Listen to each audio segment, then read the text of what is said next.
खुलुमबाय लोगोफोर, गोजोन फुंबिलि बयनिसिमबो। नोंथांमोनखौ गोदान भिडिअ'आव आरो फिन खेबसेबाव बयखौबो बरायनाय जाबाय। आं दिनै नोंथांमोननि सिगाङाव 28 कार्तिक 1431 मायथाइ एबा 14 नबेम्बर 2024 मायथाइनि सानसेनि फानजामुथिखौ फरायथिनो लादों। आसा खालामो नोंथांमोना भिडिअ'खौ नायना मोजां मोनगोन। गिबियावनो दङ मेष राशि। दिनै नोंथाङा न'आव एबा सोरबा बाहागियाव मोनसे फालिथायाव बाहागो लानो खाबु मोननो हायो, जाय नोंथांनि गोसोखौ खुसि खालामगोन। गावनि गेदेरफोरखौ मानिनानै नोंथाङा मोजां फिथाइ मोनगोन। नोंनि सावस्रिया सरासनस्रायै मोजां थागोन। नोंथाङा नोंथांनि आखुजों गुबुनफोरनि सायाव मोनसे मोजां गोहोम खोख्लैनो हागोन। गावनि गेदेरफोरखौ मानिनानै नोंथाङा मोजां फिथाइ मोनगोन। नोंथांनि दिनैनि खाफालगोनां गाबआ जादों गुफुर गाब। वृषभ राशि।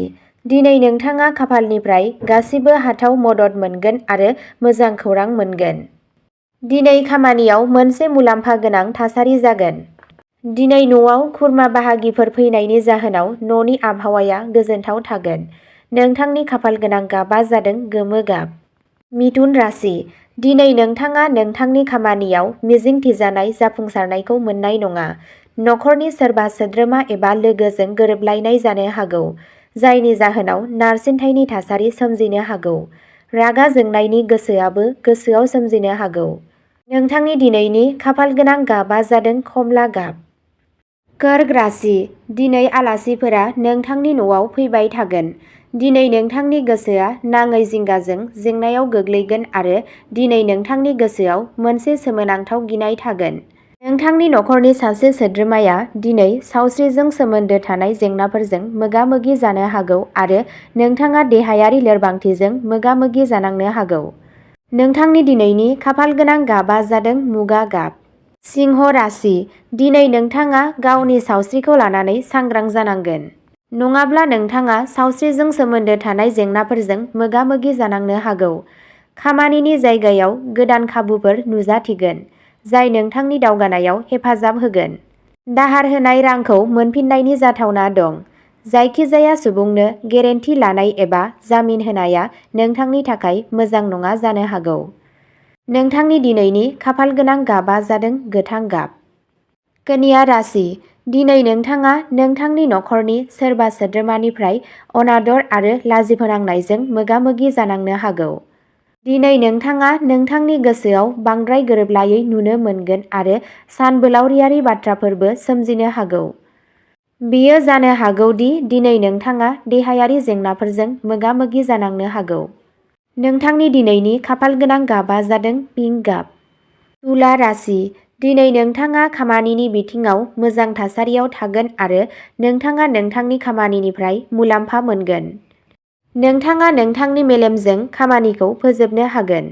दिनै नोंथाङा न'खरनिफ्राय मोजां खुसि मोनगोन आरो नोंथाङा न'खराव सोरनिबा जायगायाव जानो गोनां गोथार खामानि एबा फोरबोआव बाहागो लानो खाबु मोननो हागोन। नोंथांनि दिनैनि खाफालगोनां गाबआ जादों गोथां गाब। वृश्चिक राशि। दिनै नोंथाङा न'खरनि गोनांथिफोरखौ आबुं खालामनो नाजागोन आरो नोंथाङा न'खरजों मोनसे मोजां सम बारहोगोन। रांनि सोमोन्दै दिनै नोंथाङा गुबुनफोरनिफ्राय मदद मोनगोन। दिनै नोंथाङा आनजाद आरो बादायलायनायाव जाफुंसार जानो हागोन। नोंथांनि दिनैनि खाफालगोनां गाबआ जादों गोमो गाब। धनु राशि। दिनै नोंथाङा उदैजों सोमोन्दो थानाय जेंनाफोरजों मोगा-मोगि जानो हागौ। नोंथाङा गावनि बिमानि सावस्रिखौ लाना जिंगा जानो हागौ। दिनै खामानिनि बिथिङाव लोगोफोरजों नांलाय-खमलाय जानो हागौ। दिनै गोसोआव माबा मोनसे बाथ्रा जिंगासिगोन। नोंथांनि दिनैनि खाफालगोनां गाबआ जादों गोथां गाब। मकर राशि। दिनै नोंथाङा नोंथांनि सावस्रिजों सोमोन्दो थानाय जेंनाफोरजों मोगा-मोगि जानो हागौ। दिनै देहायाव नाङा-फाङा अलसिया थागोन। दिनै न'खराव माबा मोनसे बाथ्राखौ लानानै नांलाय-खमलाय जानो हागौ आरो न'खरनि सासे सोद्रोमाया दिनै सावस्रिजों सोमोन्दो गोनां जेंनाजों मोगा-मोगि जानो हागौ। दिनै गोथौ दैनिफ्राय गावखौ रैखा खालाम। नोंथांनि दिनैनि खाफालगोनां गाबआ जादों सनानि गाब। कुम्भ राशि।